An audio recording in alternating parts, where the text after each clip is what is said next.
जय हिंद। Welcome to S physics. आज के इस वीडियो लेक्चर में हम लोग मूविंग चार्जेस एंड मैग्नेटिज्म के न्यूमेरिकल सॉल्व करेंगे और इसमें जो भी टेक्सचुअल न्यूमेरिकल हैं एनसीईआरटी टेक्स्ट बुक के that we will solve. So let us start. Initially we will discuss about the formula and different conditions whatever are there, और उसके बाद हम लोग one by one sums of solve करते चले जाएंगे। So let us start. पहले एक दो फार्मूलाज की बात कर लूं मैं जो बेसिकली इस चैप्टर में यूज होने वाले हैं। तो पहला है एक टर्न है, मैंने यहाँ पे फार्मूला इसके लिए लिख दिया है कि magnetic field at the centre of a circular coil. आप समझ लीजिए सिचुएशंस को कि अगर ये कोई एक मैग्नेटिक ये कोई करंट कैरिंग लूप है, this is any current carrying loop, this is carrying current I, तो इसके सेंटर पे क्या मैग्नेटिक फील्ड होगा? B at centre. तो बी एट सेंटर का जो फॉर्मूला है वो है B at centre that is mu not N I by two A if A is the radius of this coil, right? और अगर n नंबर ऑफ टर्न्स है तो एन आई, एंड अगर n नंबर ऑफ टर्न्स नहीं है तो mu not I by two a या two r if a and r may be the radius of the circular coil। ठीक है, ये तो एक कंडीशन हो गई। दूसरा है अगर कोई infinitely long straight current carrying conductor है और उसमें करंट आई फ्लो हो रहा है, तो एट डिस्टेंस ए डिस्टेंस पर यहां पे जो नेट मैग्नेटिक फील्ड होगा वो होगा हमारा mu not I by two pi a. ये हमने फॉर्मूला पढ़ा है for the long straight current carrying conductor. और कुछ बेसिक टर्म्स आपने ऑलरेडी पढ़े हुए हैं कि अगर किसी कंडक्टर में करंट फ्लो हो रहा है and that is placed in uniform magnetic field, then it will experience a force and that force is given by BIL sin theta। ये इसका फार्मूला है, राइट? ये कंडीशन क्या है कि कोई करंट कैरिंग कंडक्टर, ये कोई करंट कैरिंग कंडक्टर है जिसमें आई करंट फ्लो हो रहा है and this is placed in the uniform magnetic field. ये cross line indicates the direction of magnetic field है, then it will experience a force which is BIL sin theta. और फिर आपने पढ़ा है टॉर्क के बारे में, torque experience by the current carrying conductor which is moving in a uniform magnetic field, then torque is given by BINA sin theta। ये terms है हमारे, राइट? अगर इसके अलावा और कुछ फार्मूला यूज हुआ तो आई विल टेल यू। एक और हमने पढ़ा है कि अगर कोई मूविंग चार्ज जो है वो यूनिफॉर्म मैग्नेटिक फील्ड में रखा गया है तो it will experience a centripetal force. तो centripetal force is equals to magnetic force. अच्छा, मैग्नेटिक फोर्स का एक और फॉर्मूला है Q is equals F is q b b sine theta. तो हम देखेंगे कि हमें कौन सा फॉर्मूला यूज करना है। ये किसके लिए? अगर कोई चार्ज है दैट इज मूविंग, ये वाला फॉर्मूला की बात कर रहा हूं। If any charge is placed in uniform magnetic field, then it experience a force and it is given by QVB sin theta। और ये किसके लिए है फोर्स का फॉर्मूला? अगर कोई करंट कैरिंग कंडक्टर है that is kept in uniform magnetic field, then it experiences a force that is BIL sin theta। और टॉर्क जो है कोई कंडक्टर है, if there is any conductor, current carrying conductor which is placed in uniform magnetic field and that is moving, then it will experience a torque.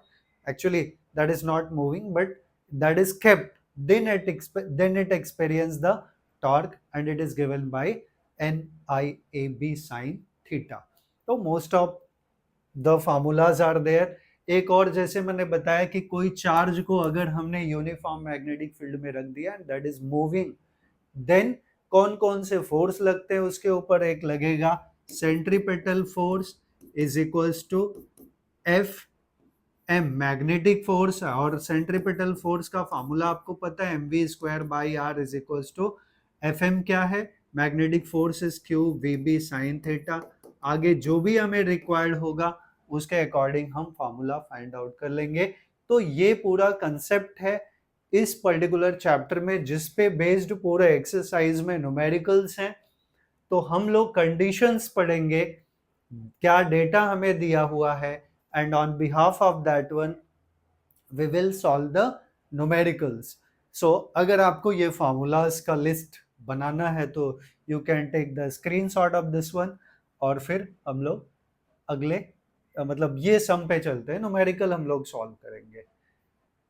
सो चलते हैं numerical solve करते हैं। तो I will just rub it, and numerical already लिखा हुआ है यहाँ पे, सम है सामने आपके, जस्ट आपको सम रीड करना है एंड डेटा लिखना है, and after writing all the data you will solve the सम।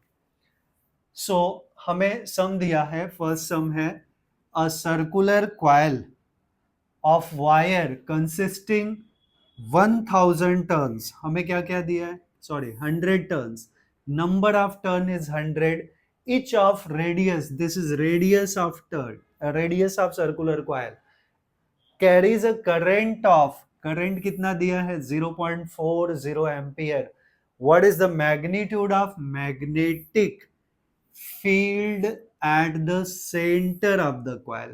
ठीक है, हमें क्या निकालना है, magnetic field at the center। so once again what data is given, just we can write, so we can write given part as क्या क्या हमें दिया है, just लिख लें हम लोग, number of turns, number of turns, as I said कि हम लोग जो कुछ लिखेंगे उसको प्रॉपरली लिखेंगे। तो n is 100 turns, right, n हमारा 100 टर्न हो गया, और क्या दिया है, radius of each turn 8 centimetre, radius r is equals to 8 centimeter, it is 8 centimeter, which is 8 into 10 raised to minus 2 meter, carries a current of, current is given, current I is given as 0.4 ampere. What is the magnitude of magnetic field at the center of the coil? So B at center, C for center I will say, B is the magnetic field that is to be calculated. तो हमें पता है कि what is the formula, formula हमें पता है, since B at center is equals to mu naught Ni by 2r या 2a, तो मैंने रेडियस r लिख दिया है, अभी यहाँ रेडियस में r कर दूंगा, ठीक है। Now we will substitute all the formulas. तो b एट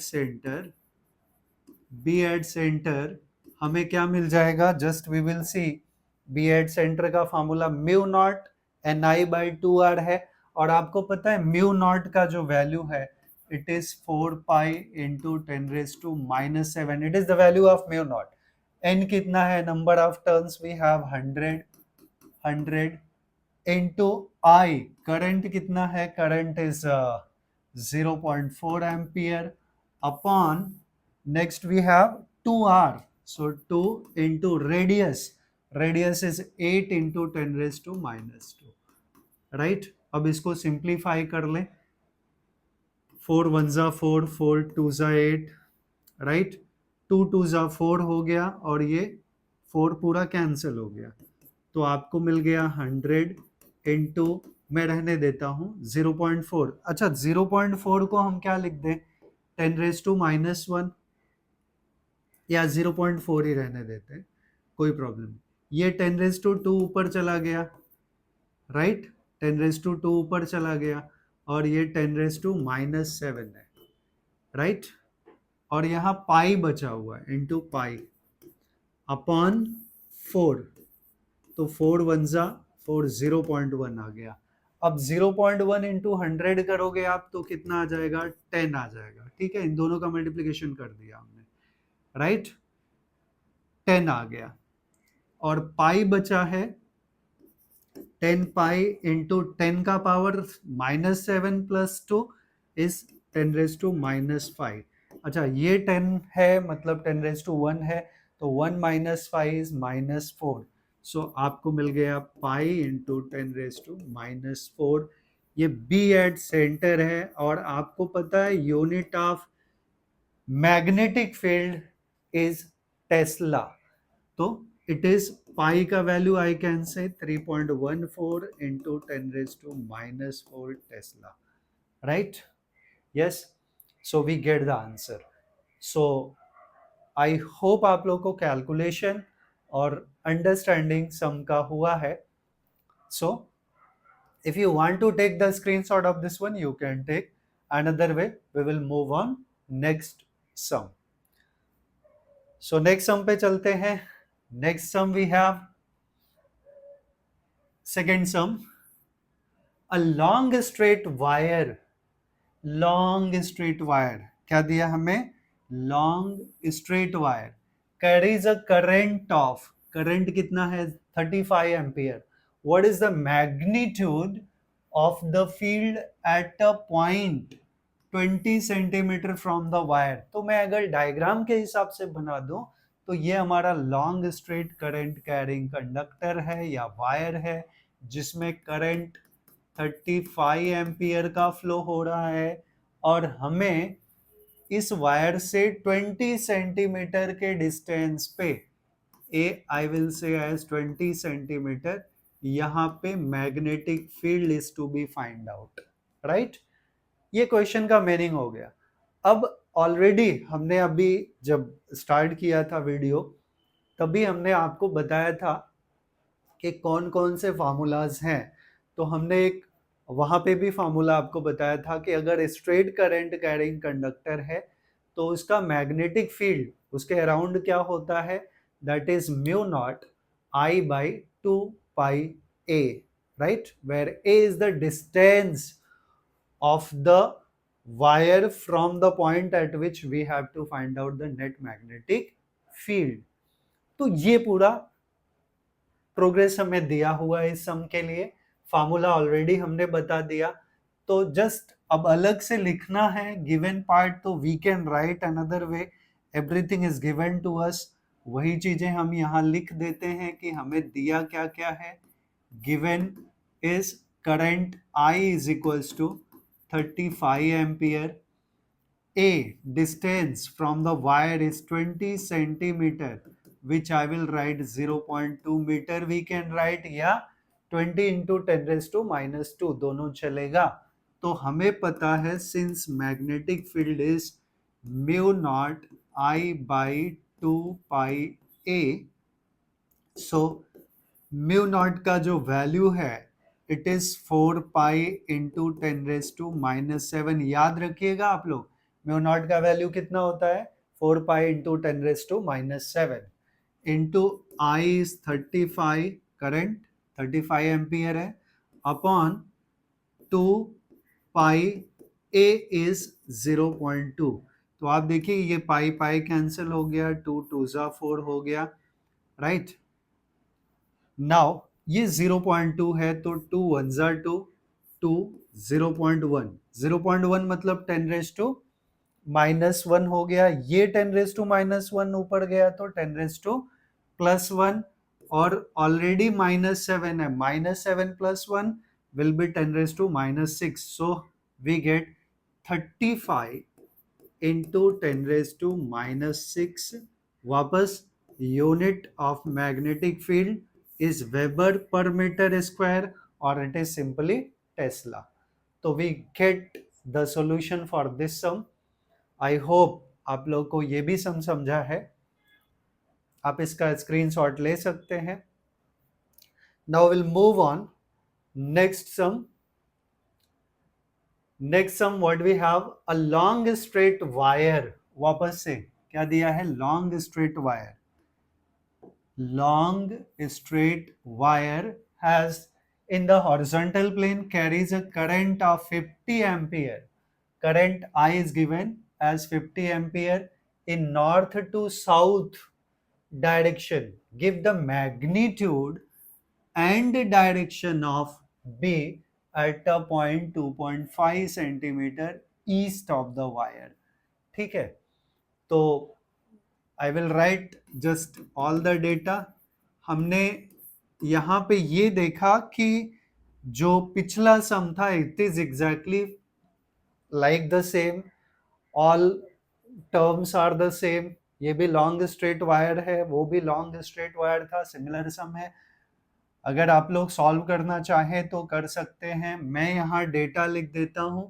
तो गिवन करंट आई एस कितना है 50 एम्पियर एंड ए डिस्टेंस से, distance from wire A is equals to 2.5 metre. अच्छा, यहाँ पे एक और चीज दिया है, a long straight wire in the horizontal plane. Wire को कैसा रखा है हॉरिजॉन्टल प्लेन में, ये डायरेक्शन में हेल्प करेगा. ये डायरेक्शन ऑफ करंट है suppose, right. Okay, plane carries a current of 50 ampere in north to south direction. A wire is fine, wire is long straight wire in the horizontal plane carrying horizontal plane. ठीक है, horizontal plane में wire रखा है, horizontal plane. okay, carries a current of 50 ampere in north to south direction. अच्छा, wire ऐसा horizontal plane में रखा है बट वायर में जो करंट है it is from north to south. ये नॉर्थ हो गया, ये साउथ हो गया, उल्टा डायरेक्शन है. एंड डायरेक्शन ऑफ बी, ठीक है, direction give the magnitude and direction of B at the point 2.5 metre east of the wire. Wire के ईस्ट में, तो ईस्ट हमारा ये डायरेक्शन होता है, राइट. इस डायरेक्शन में हमें मैग्नेटिक फील्ड देना है और बताना है कि क्या होगा. तो पहली चीज तो मैग्नेटिक फील्ड हमें कैलकुलेट करनी है, राइट.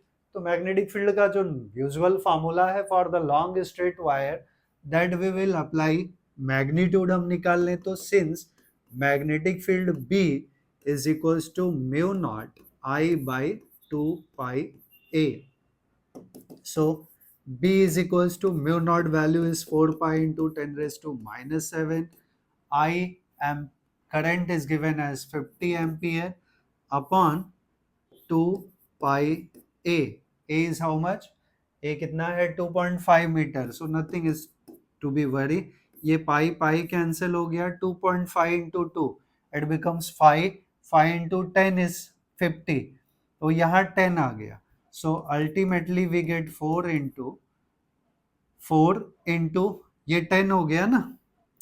अब मैं ऐसे सोचूं तो ये 2 5 1 ज़ा 2 5, ये 20 टाइम्स आ गया, 2 1 ज़ा 2, 2 10 ज़ा 20.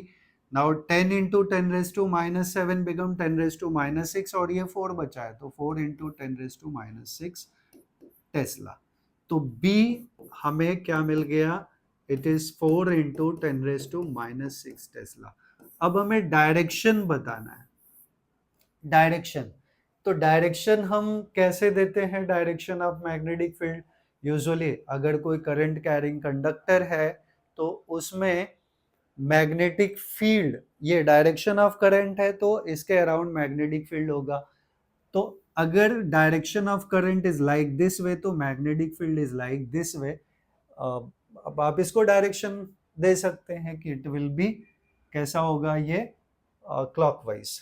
ठीक है, इट विल बी क्लॉकवाइज. और क्लॉकवाइज होता है तो पोलैरिटी कौन सी आती है, साउथ पोलैरिटी आती है. ठीक है, हालांकि मैग्नेट का पोलैरिटी पूछा है कि नहीं पूछा है दैट्स वी डोंट नो. तो मैग्नीट्यूड हमने निकाल लिया. Direction it will be east बोला है तो it will be east to west. Okay, east to west. So this sum we did. अभी हम लोग क्वेश्चन नंबर 4 पे चले. Next question, a horizontal overhead okay, third I think so आप लोगों ने समझ लिया होगा, बिकॉज जैसे सेकंड था, third was like that one only. Next है हॉरिजॉन्टल ओवरहेड पावर लाइन, फिर से सेम क्वेश्चन है, हॉरिजॉन्टल ओवरहेड पावर लाइन।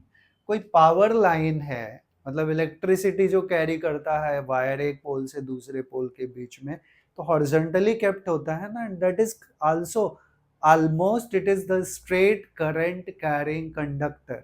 ठीक है, इतना कंसेप्ट क्लियर हो गया। And carries a current of 90 ampere in east to west direction. What is the magnitude and direction of the magnetic field due to current 1.5 metre below the line? अब यहाँ diagram हमारा ऐसा है कि ये horizontal overhead power line है जिसके अंदर करंट कितना है, I is equals to 90 ampere, और कहाँ से कहाँ है, east to west, east to west, तो सॉरी डायरेक्शन जो है वो ईस्ट टू वेस्ट है, राइट, ईस्ट टू वेस्ट ऐसा डायरेक्शन दे दिया अभी। और यहाँ पे हमें करंट दिया है I is equals to 90 ampere, west east to west direction हो गया। What is the magnitude and direction of magnetic field below the direction of magnetic field due to current 1.5 metre below the line, तो line ये है, यहां से below, कितना below, 1.5 metre, so it will be A is equals to 1.5 metre. यहाँ पे magnetic field क्या होगा, तो वापस से और कुछ लिखने का जरूरत नहीं है, करंट दे दिया, डिस्टेंस दे दिया, B पता हो गया।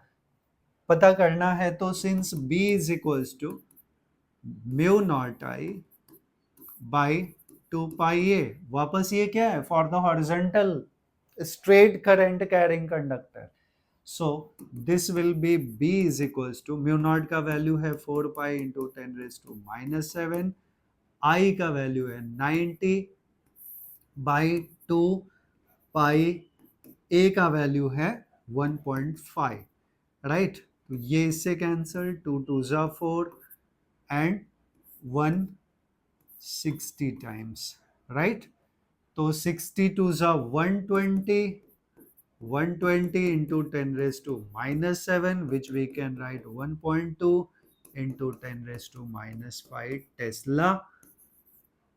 और वापस से according to right hand thumb rule इसका डायरेक्शन क्या होगा वो आप लोग दे सकते हैं, और डायरेक्शन लिखने के बाद आप कमेंट में जरूर बताइए कि क्या डायरेक्शन होगा। Okay, now question number 5। तो अगर आपको इसका भी स्क्रीनशॉट लेना है तो you people can either write or take the screenshot. Now we'll move on the next sum, that is question number 5. What is question number 5? What is the magnitude of magnetic force per unit length?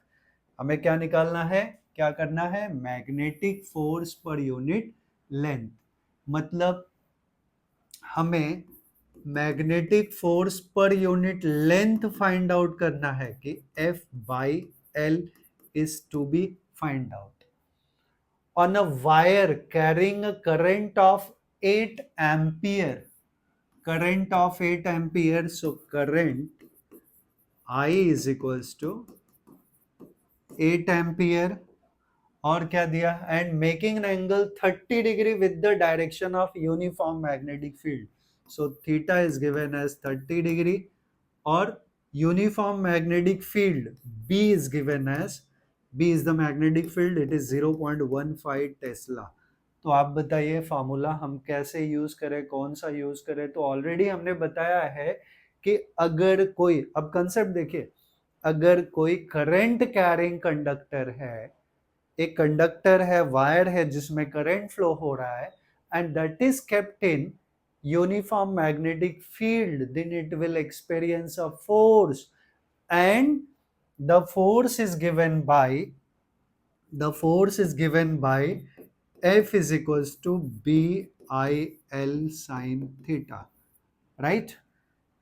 तो हमें length of wire तो दिया नहीं है यहाँ पे, but उसके अलावा सब कुछ दिया, और हमें फाइंड आउट क्या करना है, force acting per unit length. तो ये जो लेंथ है ना, इसको हम इस साइड मूव कर लें तो it will be F by L is equals to B I sine theta, right, B I sine theta.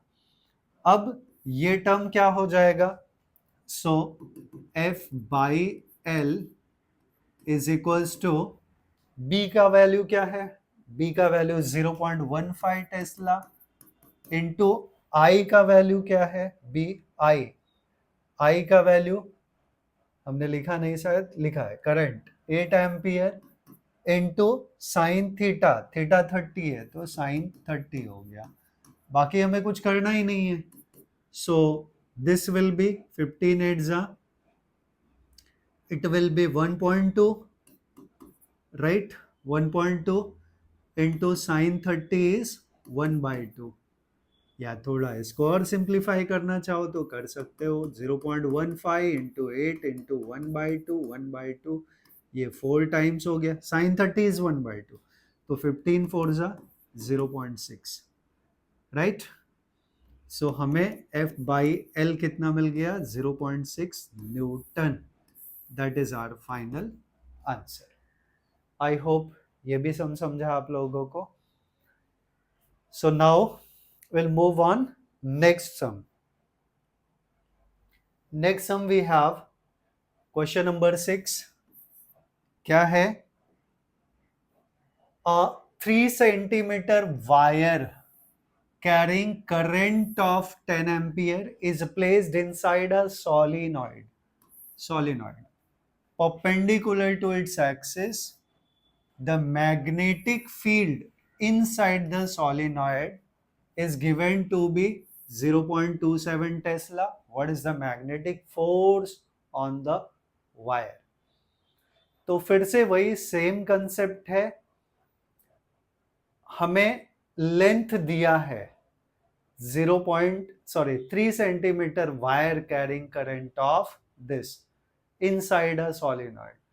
वापस से सेम चीज है, बस यहां तो अल्टीमेटली हमें लेंथ भी दिया है ना, तो मैग्नेटिक फोर्स पूछा है, तो I can write given part में, in this one length is given, length L is 3 centimeter which is 0.3 या मैं सॉरी 0.3 नहीं होगा, 0.03 होगा, 3 into 10 raised to minus 2 metre carries a current of, तो current I is given 10 ampere inside a solenoid perpendicular to its axis, तो theta हमें दिया है 90 डिग्री, राइट, और आपको पता है साइन 90 क्या होता है, that is 1, right. Next the magnitude, the magnetic field inside the solenoid is given to be, तो मैग्नेटिक फील्ड का, मैग्नेटिक फील्ड क्या दिया हमें, magnetic field B is equals to 0.27 tesla. So हमें मैग्नेटिक फोर्स निकालना है। अब देखिए ये डेटा दिया हुआ है और मैग्नेटिक फोर्स का ऑलरेडी हमने फॉर्मूला पढ़ा है कि अगर कोई कंडक्टर जो है जिसमें करंट आई फ्लो हो रहा है, that is placed in any uniform magnetic field B, then it experiences a force, यही कंसेप्ट है। और अगर आपके कंसेप्ट्स नहीं क्लियर हैं तो इससे रिलेटेड वीडियो हमने चैनल पे डाला हुआ है, और जो भी वीडियोस हैं वो बहुत ज़्यादा कंसेप्चुअल हैं। मेरी teaching is totally based on the conceptual part, तो अगर कंसेप्ट आपको समझना है तो आप वीडियोस देख सकते हैं। सो F is BIL sine theta, just substitute each and every values. तो B हमें दिया है, B is 0.27 into I is 10 into L is 3 into 10 raised to minus 2 into sine 90, और साइन 90 कितना होता है, 1 होता है, तो हम उसकी बात ही नहीं करेंगे। तो अल्टीमेटली 0.7 इंटू 10, ये क्या आ गया, this will B 2.7 into 3 into 10 raised to minus 2 sin 90 becomes 1, तो लिखने का जरूरत नहीं है. So this will be 8.1 into 10 raised to minus 2 Newton. This become the final expression. तो I hope ये भी part आप लोगों को समझा है. So now we will move on the next sum. Next sum we have, okay, next is question number 7.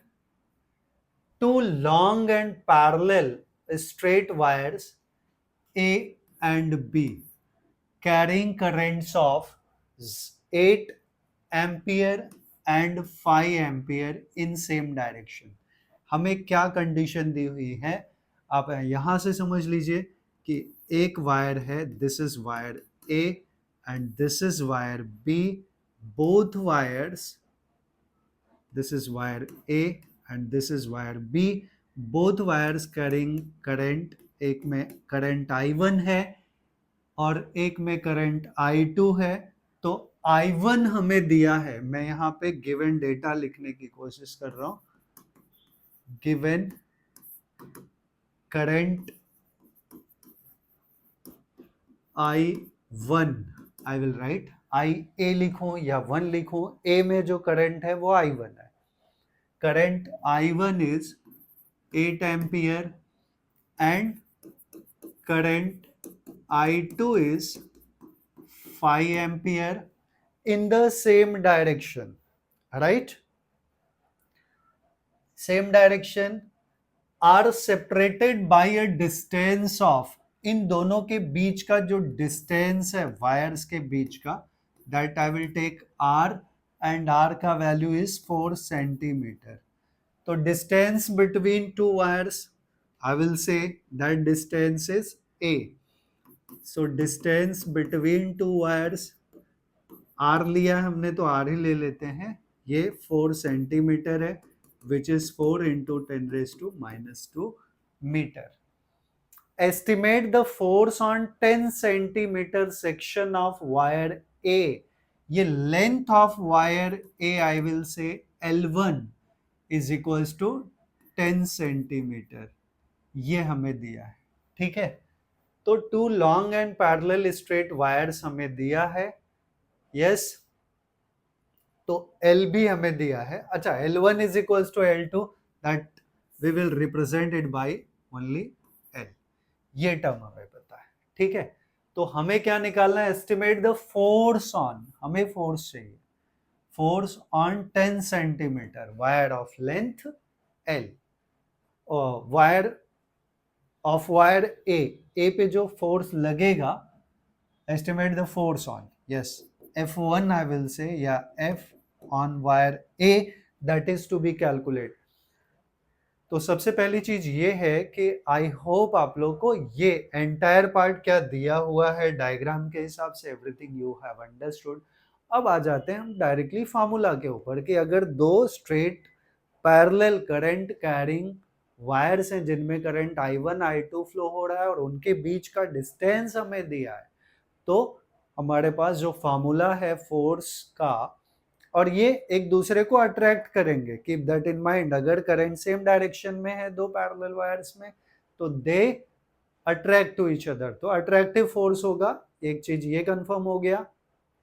And secondly हमें formula पता है, हमें फार्मूला पता है कि सिंस, फार्मूला क्या है, since F is equals to, क्या है formula, mu nought I1 I2 by 2 pi A into L. ये टर्म है, राइट. दो पैरेलल वायर्स, अगर इनके बीच का डिस्टेंस हमें दिया है, मैं A नहीं लिखूंगा, यहाँ पे मैं R लिख रहा हूँ, तो distance I will write it as R, correct. तो ये फार्मूला हमारा. अब इसमें हम वैल्यू सब्स्टिट्यूट कर लें, सभी वैल्यूज हमें दिए हैं.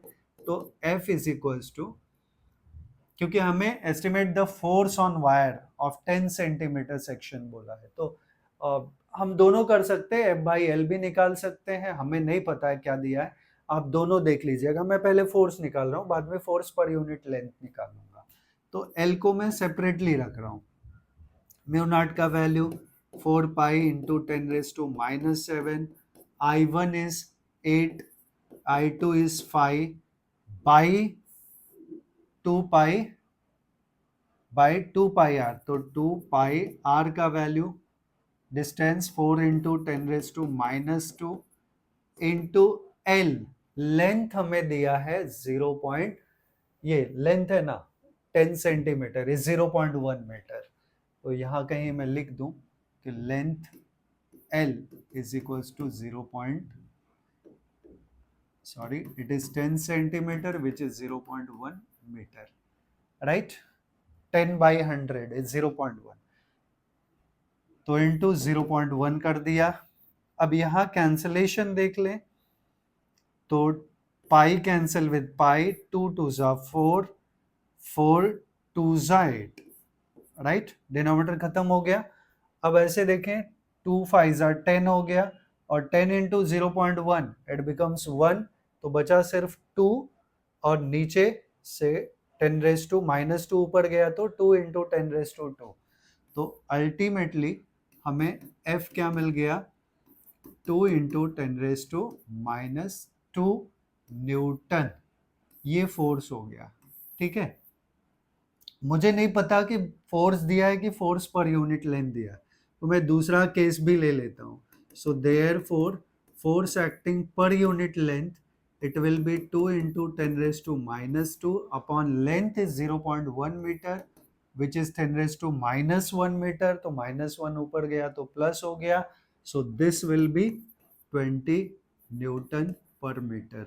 तो F बाई L अगर कैलकुलेट करना है तो 20 न्यूटन पर मीटर, और अगर सिर्फ हमें फोर्स निकालना है तो कितना आएगा, 2 इंटू 10⁻⁻² न्यूटन। तो आई होप ये भी सम आप लोगों ने समझा है। तो just you can take the screenshot of this one, या फिर लिखना चाहिए तो आप लोग वीडियो को पॉज करके लिख सकते हैं। अब हम चलेंगे नेक्स्ट सम पे। तो next sum we have question number 8। क्या है question number 8? A closely wound solenoid 80 centimeter long, length of solenoid is given 80 centimeter, has solenoid बोला है, has 5 layers of windings 400 turn each, तो टोटल नंबर ऑफ टर्न्स कितने हो गए, 5 layers हैं और हर एक लेयर में 400 टर्न्स है, तो टोटल नंबर ऑफ टर्न्स कितने हो गए, 400 इंटू 5, तो दैट विल बी 2000 टर्न्स।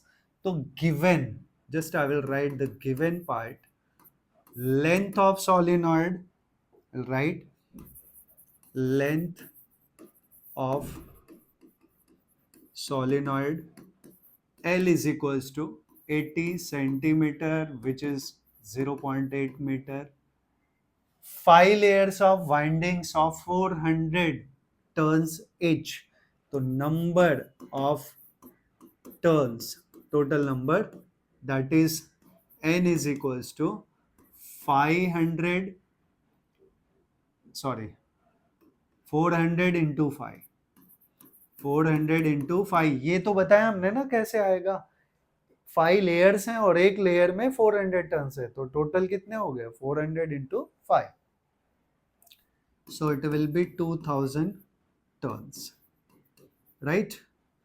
आगे the diameter of the solenoid, हमें diameter of the solenoid is given, तो diameter of solenoid capital D is 1.8 centimetre, right, तो 1.8 है, ठीक है, रेडियस निकाल सकते हैं, एरिया निकाल सकते हैं, डिपेंड करता है कि हमें क्या दिया है, ठीक है। तो एनीवे जस्ट, ठीक है, रेडियस तो हम निकाल ही सकते हैं, it will B, diameter will be 1.8 into 10⁻⁻² meter, so radius will be 0.9 into 10⁻⁻², which can be written as 9 into 10⁻³ metre, ये रेडियस हो गया। और क्या दिया है, carries a current of 8 ampere. So current I is equals to current I is equals to 8 ampere.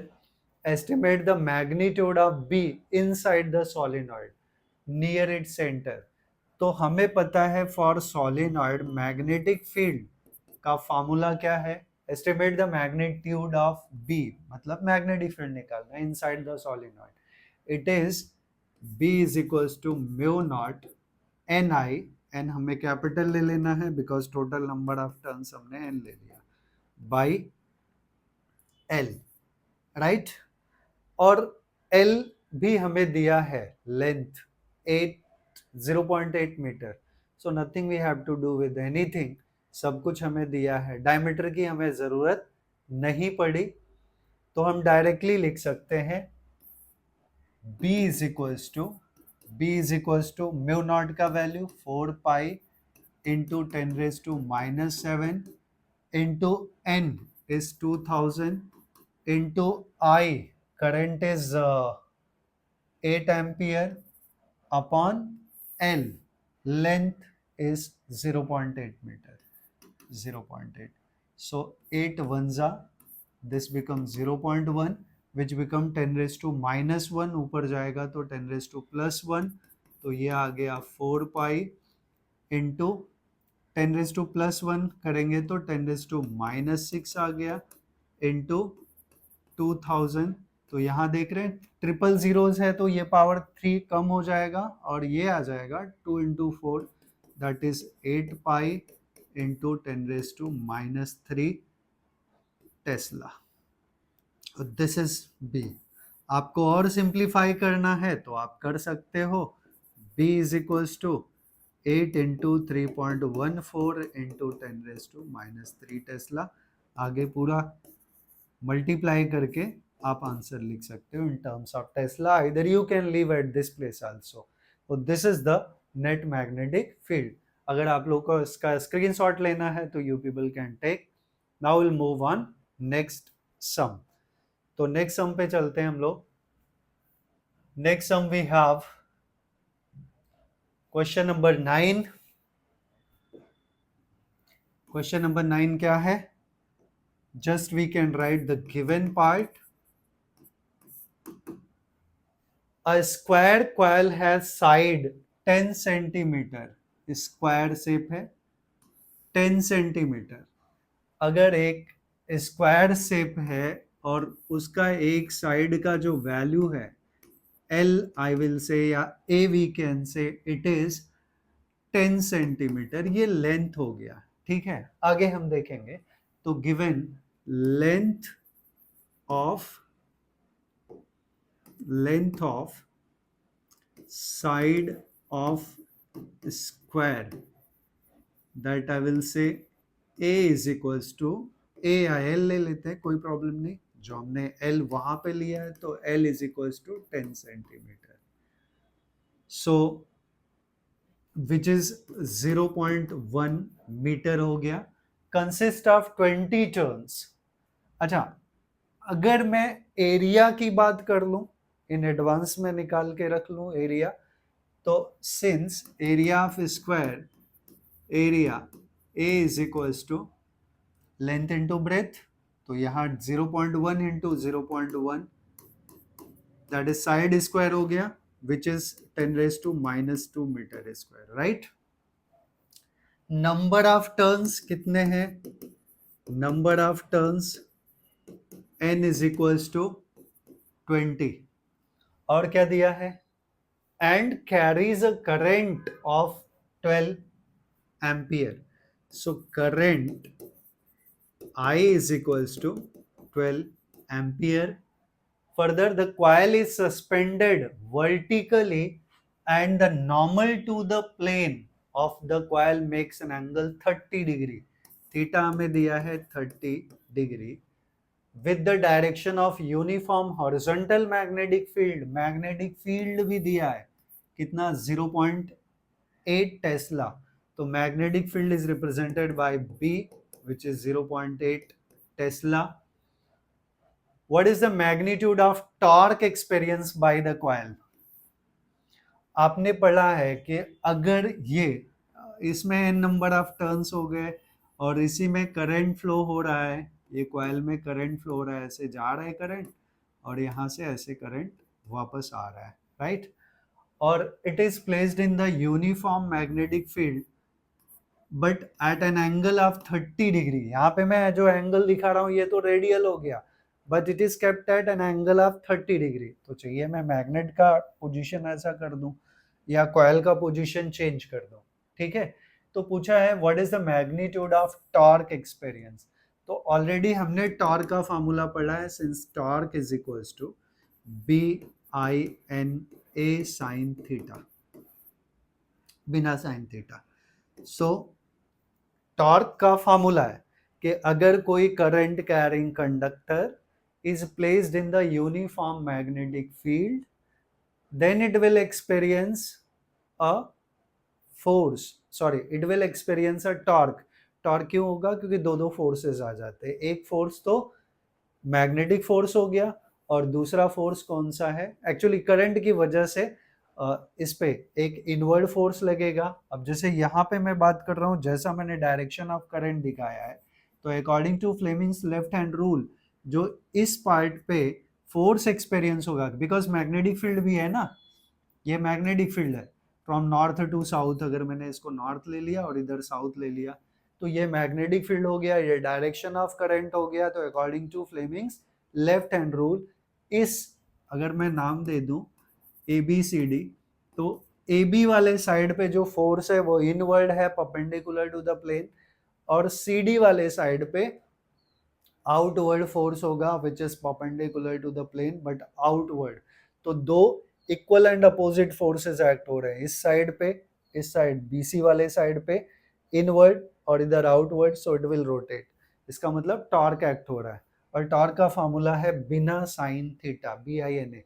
All term must be clear. B is the magnetic field, I is the current, N is the number of turns, and A is the area of cross section, and theta is the angle. So every terms are given. Just we will write from here now. तो B is 0.8, यहाँ से देखते जाइए, B is 0.8, I कितना है? Current is 12 ampere into N number of turns 20 है, into area of cross section हमने निकाला है 10⁻⁻² मीटर, इंटू साइन थीटा कितना है? 30, साइन 30 इज हाफ। तो हम चाहे यहाँ से कैलकुलेशन कर लें या एक स्टेप और लिख लें, 0.8 into 12 into 20 into 10⁻² into half, तो 2, सिंप्लीफाई कर लें इसको, 6 8 6 4.8, 4.8 इंटू 20 इंटू 10⁻²। अब यहाँ मल्टीप्लाई करेंगे तो this will be 9.6 into 10⁻⁻1, right? ये एडजस्टमेंट कर दिया हमने, which also can be written as tau is equals to 0.96 newton, right? 100 से 10 से डिवाइड किया तो 0.96 आ गया। So torque we get as tau is equals to, final answer 0.96 newton, sorry newton metre होगा ना, टॉर्क की यूनिट क्या होती है? Newton metre. I hope this part is also clear to everyone. तो स्क्रीनशॉट लेना चाहते हैं तो आप ले सकते हैं। Now will move on next sum, and next sum we have as, okay, that is question number 10. question number 10 क्या है? Two moving coil meters M1 and M2, दो हैं M1 and M2, have the following particulars: R1, A1, N1, B1, R2, A2, B2, N2, every terms are given. दो दो है, simple सा चीज है, दो दो दिया है। तो two moving coil meters M1 and M2, हमें निकालना क्या है? द स्प्रिंग कांस्टेंट, ठीक है? Determine the ratio of the current sensitivity end voltage sensitivity. आपको पता है करंट सेंसिटिविटी क्या होता है, एस आई। मैं डायरेक्टली नहीं लिख रहा हूं, आपको इसका कंसेप्ट बता रहा हूं, फार्मूला डिराइव हो जाएगा, हम आसानी से कर सकते हैं। हमने पढ़ा है about the moving coil galvanometer. Moving coil galvanometer में क्या कंसेप्ट है कि जितना डिफ्लेक्टिंग टॉर्क होता है उतना ही रेस्टोरिंग टॉर्क होता है। तो डिफ्लेक्टिंग टॉर्क हमने ऑलरेडी पढ़ा है कि since deflecting torque is, torque बोल रहे हैं ना, तो इट इज बीना sine theta B I N A. Theta तो यहाँ पे हम पहले से मान के चल रहे हैं कि it is going to be what we can say, theta is 90 degree radial magnetic field होगा, जो मैं पहले आपको एक्सपेरिमेंटली बता रहा था पिछले वाले समय। That is equals to restoring torque, that is c theta. yes, c is the torsional constant और spring constant। तो यहां से I जो मिल गया वो हमें मिल गया c by nba into theta. ये करंट हो गया, ठीक है, करंट इन द गैल्वेनोमीटर। तो करंट सेंसिटिविटी क्या है when the galvanometer will be said as more sensitive, कि अगर वो थोड़ा सा करंट फ्लो हुआ उसके अंदर and it gives the large deflection। तो large deflection जो एंगल का है वो कहाँ होना चाहिए, न्यूमरेटर में, और डिनोमिनेटर अगर थोड़ा सा चेंज हुआ तो करंट नीचे होना चाहिए। तो इसी को डिफरेंशिएट करके आपने फॉर्मूला निकाला है। अगर हम डिफरेंशिएट कर दें तो हमें मिलेगा D I is equals to C by N B A into D theta. But हमें जो चाहिए, हमें चाहिए करंट सेंसिटिविटी, तो it is D theta by D I. Concept क्या है कि अगर करंट थोड़ा सा चेंज हुआ, थोड़ा सा भी करंट फ्लो हुआ गैल्वेनोमीटर के अंदर, and if it gives the large deflection, then we will say कि that galvanometer is more current sensitive, right. थोड़ा सा करंट पे if it gives the large deflection, then we will say कि it is more sensitive. तो D theta by D I का term क्या होगा, n B A by c. ये हमारा करंट सेंसिटिविटी हो गया, राइट। अब हमें वोल्टेज सेंसिटिविटी चाहिए। मैं पहले कंसेप्ट बता रहा हूं और उसके बाद हम बड़े आसानी से कर लेंगे। ये करंट सेंसिटिविटी हो गया। वोल्टेज सेंसिटिविटी के लिए हम लोग देख रहे हैं I is equals to C by N B A into theta, लेकिन हमें वोल्टेज का टर्म चाहिए। तो according to Ohm's law V is equals to I R होता है। I तो है यहाँ, V नहीं है, तो V लाने के लिए क्या करें, R का मल्टीप्लीकेशन दोनों साइड। तो I will say I into R will be C into R by N B A into theta.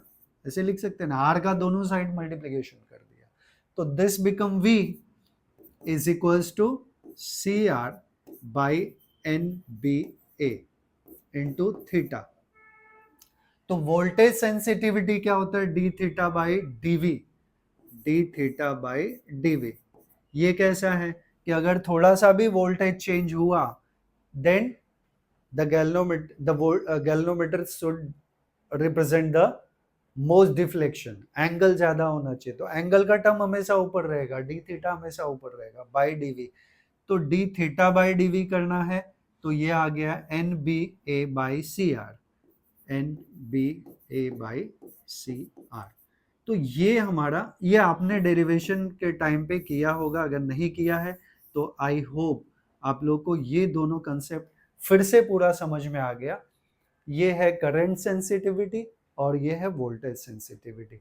तो इसी का यूज करके हमें क्या निकालना है, determine the ratio of current sensitivity end voltage sensitivity of M1 and M2। M1 का भी निकालना है, M2 का भी निकालना है। तो मैं एक काम करता हूं, फॉर M1 लेता हूं। M1 में एक हम लोग निकालेंगे करंट सेंसिटिविटी, दूसरा निकालेंगे वोल्टेज सेंसिटिविटी। तो इसका फर्स्ट पार्ट अगर मैं लूं कि करंट सेंसिटिविटी, तो करंट सेंसिटिविटी क्या है, ध्यान से देखिए, current current sensitivity current sensitivity क्या हमारा, D theta by D I is equals to क्या है, N B A by C, right, ये टर्म है। तो for M1 we are talking, हमें क्या चाहिए, determine the ratio of M1 by M2, तो M1 के लिए अपॉन M2 के लिए, ठीक है, तो d theta by D T for M1 upon, ratio चाहिए ना, ratio of current sensitivity of M1 and M2, current sensitivity भी चाहिए, वोल्टेज सेंसिटिविटी भी चाहिए, तो हम करंट सेंसिटिविटी ले रहे हैं upon D theta by D, sorry D T नहीं है, डी आई है, D theta by D I will change it, D theta by D I for M1 and D theta by D I for M2। तो D theta by D I का term क्या है, N B A by सी, तो ये numerator में रहेगा M1 के लिए और M2 के लिए डिनोमिनेटर में, तो it will be n B A by c for M1 upon n B A by c for M2, right. So ये टर्म हमारा हो जाएगा रेशियो, ये d theta by D I of M1 upon, तो इनके ratios, तो यहाँ पे 1 1 1 इज फॉर M1 एंड 2 2 2, मतलब 2 2 2 मतलब क्या, R2 A2 B2, ये इसके लिए आएगा, और C के टर्म्स कांस्टेंट है दोनों के लिए, यहाँ पे बोला ही है कि the spring constants are identical, तो C और C कैंसिल हो जाएगा, C और C कैंसिल हो जाएगा, तो हमें क्या मिला, इनका ratio will be N1 B1 A1 by N2 B2 by A2, तो all terms are known to us, N1 by N2, N1 कितना है 30, N2 कितना है 42, तो 30, सारे वैल्यूज डालने हैं बस, 30 इंटू, अच्छा 30 बाई 42, मैं ऐसे करता हूँ, अभी B1 बाई V2, B1 कितना है, B1 is 0.25 upon B2 is 0.5 into A1 by A2, A1 is 3.6 into 10 raise to -3 upon A2 is 1.8 into 10 raise to -3, तो ये -3 का टर्म कैंसिल, बहुत आसान हो गया, 0.5 25 2 जा, राइट, 18 2 जा 36, 2 2 cancel, you are getting 30 by 6, 5 जा 6 7 जा, so you are getting 5 by 7, तो current sensitivity SI, sensitivity is SI by SI, sensitivity is represented by S, और यहाँ M1 और यहाँ M2, तो SI M1 upon SI of M2, this become what, 5 by 7, right? अगर decimal में करना चाहे तो कर सकते हैं। अभी एक और टर्म आ जाएगा जब हम वोल्टेज सेंसिटिविटी की बात करेंगे। देखिए अब मैं फिर से इतना लिखने वाला नहीं हूं, आपको जस्ट सिंपली समझा देता हूं, क्योंकि यही टर्म फिर से रिपीट होगा। देखिए जब वोल्टेज सेंसिटिविटी हमें फाइंड आउट करना है, तो वोल्टेज सेंसिटिविटी में NBA by c, NBA by c यहाँ तक तो कॉमन है, 1 अपॉन R का टर्म आ जाएगा, राइट, 1 अपॉन R, तो यहाँ पे into inversely proportional to R हो गया ना, तो R2 बाई R1 हो जाएगा। तो सिंपली जब हम B में वोल्टेज सेंसिटिविटी की बात करेंगे तो V एस एस से रिप्रेजेंट कर रहे हैं, sensitivity of V S V of M01 upon S V of M2 that is equals to, ये पूरा तो करंट सेंसिटिविटी का टर्म क्या है, NBA ना, ये तो है ही, और ये इनवर्सली प्रोपोर्शनल टू आर है, तो ये ऑलरेडी हम निकाल चुके हैं।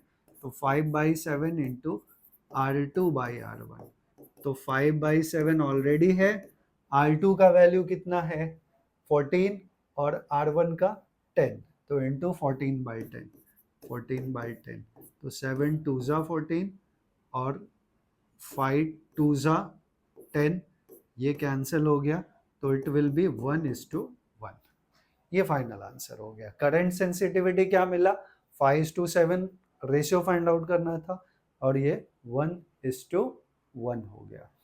तो आई होप आप लोगों ने ये सम एंटायरली समझा है। इसको मैंने शॉर्टकट वे कर दिया, नहीं तो यहाँ पे जैसे हमने ये प्रोसीजर किया ना, आपको वोल्टेज सेंसिटिविटी के लिए सब कुछ सेम लिखना है, but ultimately you will get this answer. तो अब हम लोग चलते हैं अगले सम पे। Next sum we have in a chamber of, question number 11, in a chamber a uniform magnetic field, ये बी दिया है हमें, गॉस दिया है, राइट, क्या दिया है गॉस में। So just I will write given part. So क्या क्या दिया है, magnetic field that is b, it is 6.5 gauss, और गॉस को हम टेस्ला में कन्वर्ट करते हैं तो 10⁻⁻⁴ आता है, तो 6.5 into 10⁻⁻⁴ Tesla is maintained, an electron is shot into the field with the speed of 4.8 into 10⁻⁶। ये स्पीड दिया है, speed v is equals to 4.8 into 10⁻⁶ metre पर सेकेंड। और क्या इंफॉर्मेशन है, normal to the field, normal दिया है मतलब थीटा कितना हो गया 90, और साइन 91 होता है, वो हमें पता है।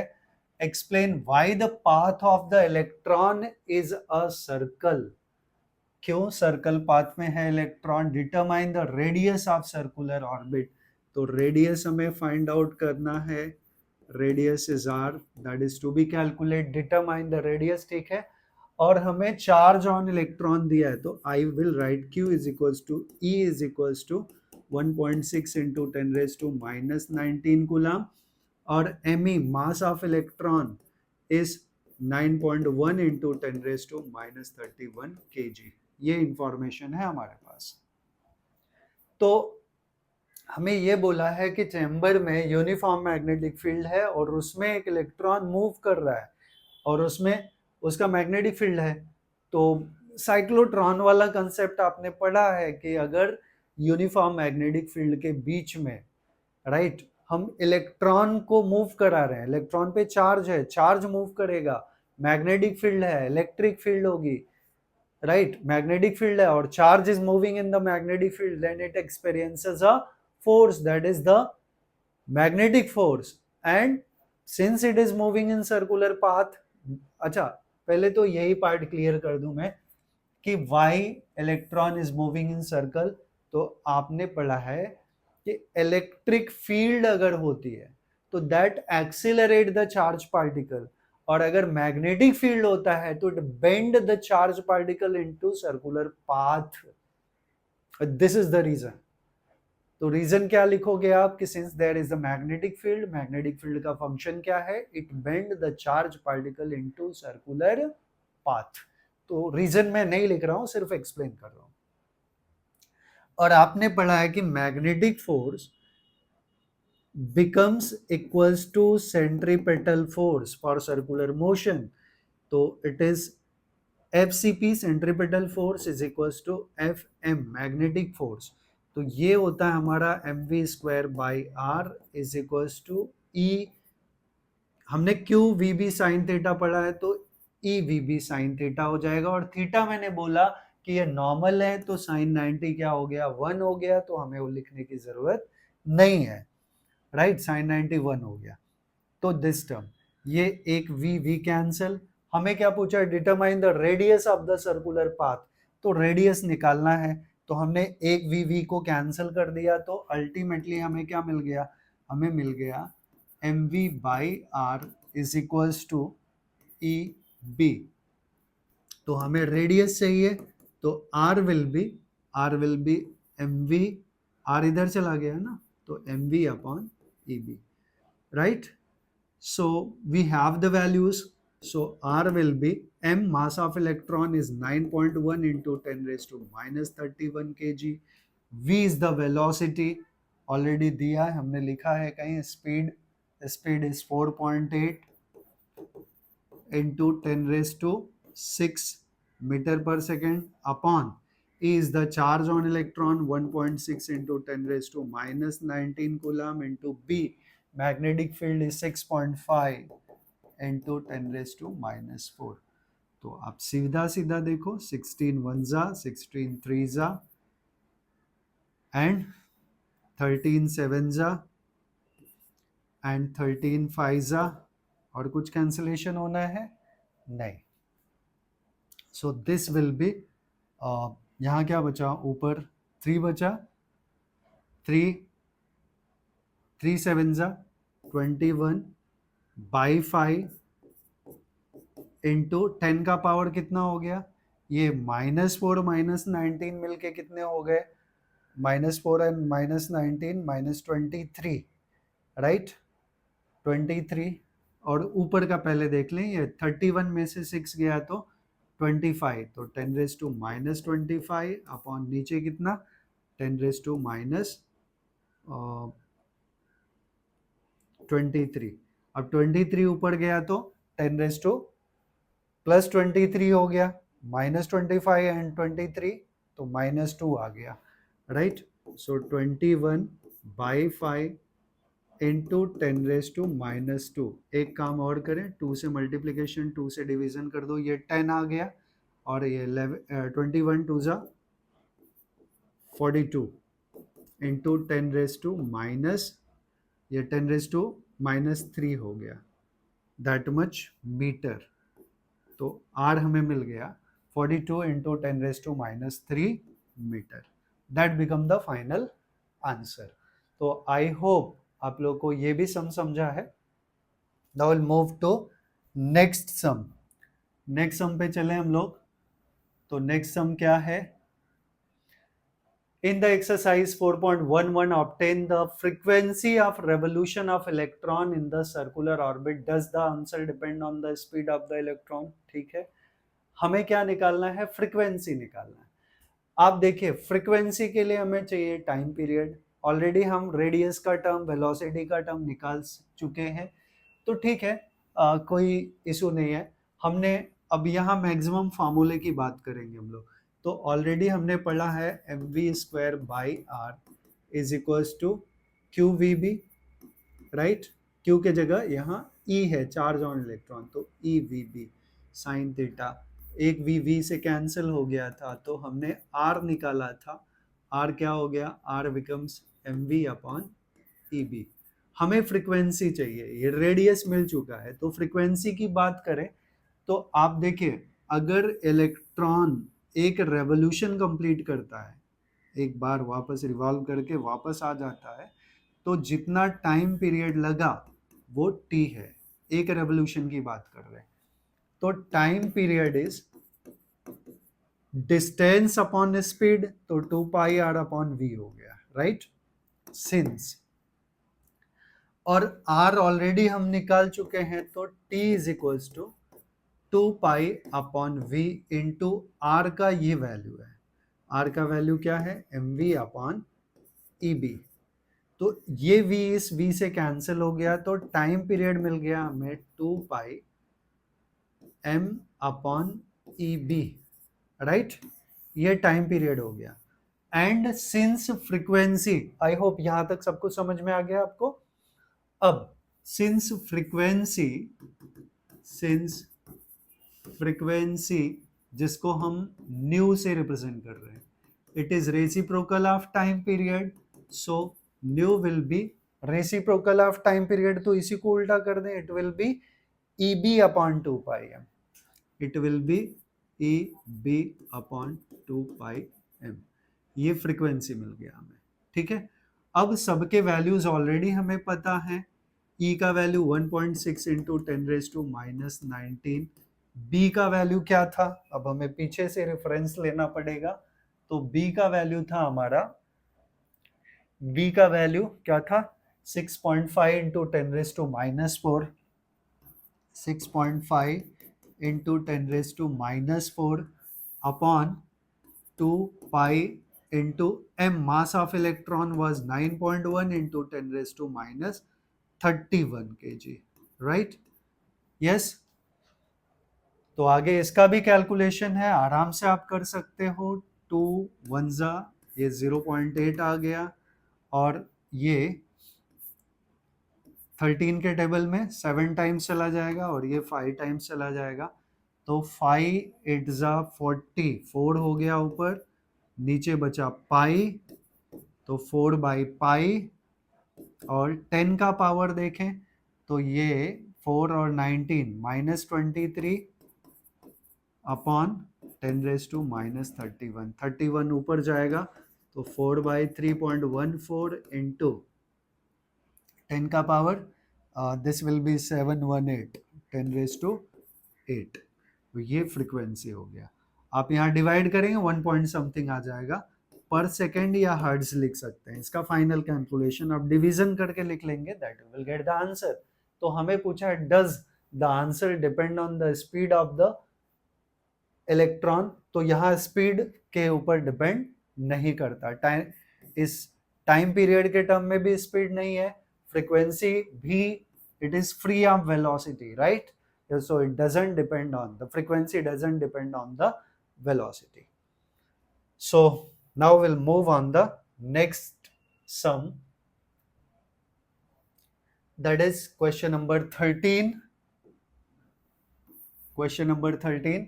A circular coil of 30 turns and radius, तो number of turns हमें दिया है 30 turns, रेडियस दिया है 8 centimetre, carries a current of 6 ampere. Current of 6 ampere, current दिया है 6 ampere, suspended vertically in a uniform horizontal magnetic field of magnitude. Tesla में है तो ये मैग्नेटिक फील्ड दिया है, right? The field lines makes an angle of 60 degree with the normal to the coil. Theta कितना दिया है, 60 degree. Calculate the magnitude of the counter torque that must be applied to prevent the coil from turning, right? तो हमें simply torque निकालना है. ठीक है, जो पार्ट हमें दिया है उसका हम डेटा लिख दें. तो गिवन पार्ट हमें क्या क्या दिया है, just we can write number of turns, number of turns n is equals to 30, radius of coil r is equals to 8 centimeter, which is 8 into 10 raised to minus 2 meter, carries a current of 6 ampere. So current I is equals to 6 ampere. और क्या दिया है, suspended vertically in a uniform magnetic field of magnitude. तो हमें magnetic field B दिया है कितना, 1 Tesla. इसमें और कुछ लिखने की जरूरत ही नहीं है, 1 टेस्ला. एंड थीटा दिया है 60 डिग्री, राइट? और हमें पूछा है कि what is the magnitude of counter torque. तो सबसे सिंपल हो गया, since torque is equals to tau is equals to, पढ़ा हमने b I N A sine theta. तो all terms are given. B कितना है 1 इंटू आई कितना है 6 into n number of turns 30 into area of cross section दिया है, नहीं, सर्कुलर कॉइल ऑफ टर्न्स. ठीक है, तो रेडियस का टर्म दिया है ना, तो एरिया हम यहाँ से फाइंड आउट कर लेंगे, since area is pi r square. तो pi into r is 8 into 10 raise to minus 2 का square. So it will be 64 pi into 10 raised to minus 4 meter square, that becomes the area. अब area हम यहाँ पे use कर लें, that is 64 into pi into 10 raised to minus 4 into sin theta. Theta कितना है? 60 है, और साइन 60 का वैल्यू √3/2 होता है, ये अपने को पता है. तो ये आ गया. आपको पूरा कैलकुलेशन करना पड़ेगा. 6 इंटू 30 इंटू 64 इंटू पाई का value 3.14 into 10 raise to minus 4 into sine 60 is √3/2. Overall calculation you will do and that answer will be in terms of Newton meter. Answer calculate करने के बाद एक बार वापस मुझे आप कमेंट में बताइए कि आपका फाइनल आंसर मैच हुआ या नहीं हुआ. फाइनल आंसर आप कैलकुलेट कर लेना. फिर बी पार्ट में बोला है कि would your answer change if the circular coil in A were replaced by planar coil of some irregular shape that encloses the same area. अगर एरिया सेम है तो हमने देखा कि ये जो टॉर्क है ये सिर्फ एरिया के ऊपर डिपेंड करता है, बाकी it doesn't depend on the shape. तो इसका आंसर क्या होगा? No, because torque is depending on the area only, not on the shape. तो इसका भी अगर स्क्रीनशॉट आपको लेना है तो that you can take. So we have completed all the sums of this exercise. I hope आप लोग को सारे सम समझ में आए. Yes, finally. तो हमने इसका इस न्यूमेरिकल का जो भी है, इस एक्सरसाइज का न्यूमेरिकल वो वन शॉर्ट वीडियो में हमने कर लिया है. और मैंने कोशिश किया है कि मैं आप लोग को सिंपल से सिंपल वे कैलकुलेशन बता दूं. तो अगर आप लोग को वीडियो अच्छा लगा तो प्लीज़ आप चैनल को सब्सक्राइब करिए, वीडियो को लाइक करिए, और जितना ज़्यादा से ज़्यादा हो सकता है उतना वीडियो को शेयर करिए. Thanks for watching this video. Thank you very much.